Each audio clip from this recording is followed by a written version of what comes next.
Hello and welcome to another one of D's ADD videos. Today we're going to be talking about the concept of moles. What are moles? Well, moles are a SI unit of amount. It's basically equivalent to the amount of substance that has the same number of atoms as 12 grams of carbon-12. So in other words, it's got the same number of things or elements or molecules or atoms as Avogadro's number. Okay, so what does this concept of moles allow you to do? It allows you to convert from grams to molecules or atoms, or vice versa. So there's one conversion. We know that 1 mole will equal to 6.02 times 10 to the 23rd atoms. Good old Avogadro's number. And then 1 mole also equals the molar mass in grams. Molar mass is a new term. Molar mass basically has to do with the mass in grams equivalent to the formula. Forgot the word formula there. So it's the formula mass in units.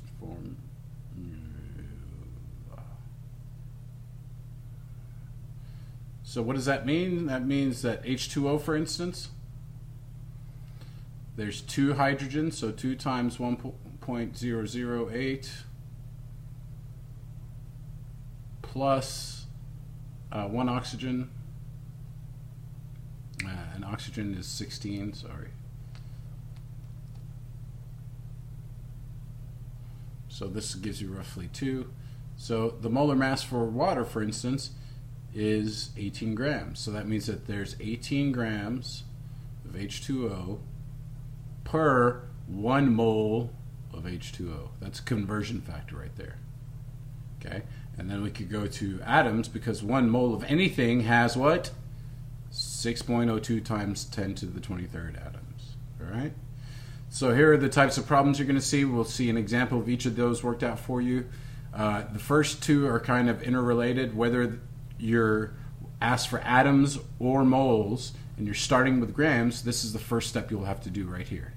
You're going to take the grams that you're given, okay, and you're going to multiply by the moles over molar mass. And what happens is these grams will cancel at that point, leaving you just with moles.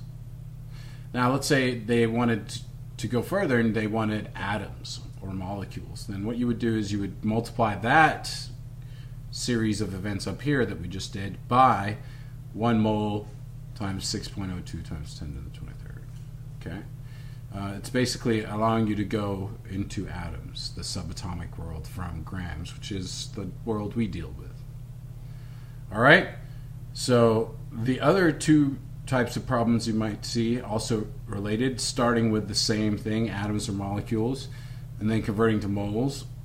You would convert Avogadro's number into 1 mole, either element or compound, whether it's oxygen or is it carbon dioxide or anything like that. And then we would, if we wanted grams instead of moles, we would take this up here, multiply it by molar mass over moles. Okay, and then that would give you grams.